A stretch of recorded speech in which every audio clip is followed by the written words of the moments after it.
Alors que la vie reprend peu à peu son cours, un invité surprise est venu gâcher la fête à Bordeaux.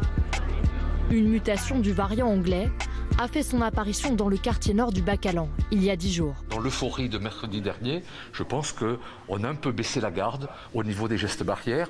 Et là, apparemment, l'apparition du virus, c'est à l'occasion de fêtes amicales, c'est-à-dire un foyer de nature privée. Un variant rare, mais qui se propage très rapidement.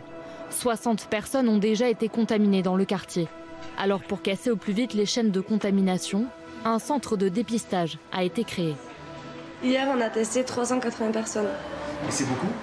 Oui, pas mal dans une journée, oui, c'est vraiment énorme. Il y a beaucoup de monde et on a l'impression que vraiment le quartier vient pour faire bien compris le message, quoi. Je vous parlerai un peu. Ah ok. Je vous détendrai un peu l'atmosphère. Je viens être détendu aussi. Non mais vous inquiétez pas, ça va. 8000 habitants vivent au Bacalan. Pour beaucoup, ce dépistage massif permet de se rassurer. Comme je sais que c'est dans le quartier, que j'habite le quartier, alors je me fais dépister pour que mes collègues ne s'inquiètent pas, c'est tout.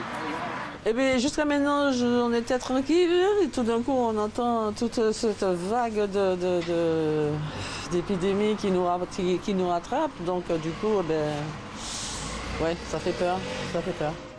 Les vaccins contre le Covid semblent résistants à ce nouveau variant bordelais. Alors, à quelques kilomètres de là, un nouveau centre de vaccination a ouvert ses portes en urgence. J'y vais. Car c'est un nouveau pilier de la stratégie pour endiguer les clusters, tester, tracer, isoler et désormais vacciner.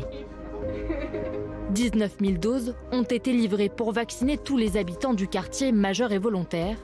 Une aubaine pour Aline. Ça faisait longtemps qu'on voulait se faire vacciner, mais par l'âge et par toutes les restrictions, c'était pas possible. Donc là, c'était l'opportunité. Jusqu'à 200 injections sont réalisées chaque jour dans ce centre, ouvert 7 jours sur 7. Je suis très contente d'être vaccinée, d'avoir ce passeport vaccinal pour moi. C'est le Graal d'une année et demie de confinement avec 2 enfants en bas âge. Donc là, je vois le bout du tunnel avec ceci. Pour en finir définitivement avec l'épidémie, l'Académie nationale de médecine recommande de rendre la vaccination obligatoire pour atteindre plus rapidement l'immunité collective. Une option que n'exclut désormais plus le gouvernement.